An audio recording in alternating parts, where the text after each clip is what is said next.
Hello लोगोफोर नोंथांमोनखौ गिबियावनो आंनि चेनेलाव बरायग्रोनाय जाबाय। दहाय फुङाव नोंथांमोननि सिगाङाव आं मोनसे भिडिअ बानायनानै होखादोंमोन दे आं माबाफोर मोनसे आपडेट मोनबा नोंथांमोननि सेराव फोरमायनाय जागोन होननानै। फाइनाली बे आपडेटखौ आं मोनबाय। सुमिना बसुमतारिया इंस्टाग्रामाव लाइभ फैनानै बे भिडिअनि गेजेराव फोरमायनाय जादों बे फट' भाइरेलनि सायाव।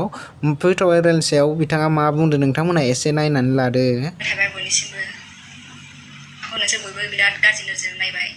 बिराद गाज्रि सानबाय नोंसोर आंखौ एथ' साननायनि सिगां नोंसोर खनसे टाउनाव सोंनानै नाय।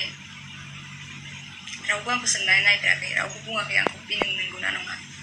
ओरैनो माने मोनथियागारा नोंसोरो जानला मोनला शेयार खालामला जोब्बाय। ट्रु ना फेक फट' देखायगासिनो दङ, माबायदि एडिट खालामना होयो। नोंसोर सानदों बे फुरा नोंथांमोनाथ' भिडिअनि गेजेरजों मिन्थिखाबाय जानांगौ सुमिना बसुमतारिया मा बुंदो। बिदि फट'फोरखौ इडिट खालामनानै होनाङा, मालायनि जिउजों गेलेनाङा, मालायनि जिउखौ खैफोदाव खोलैनाङा।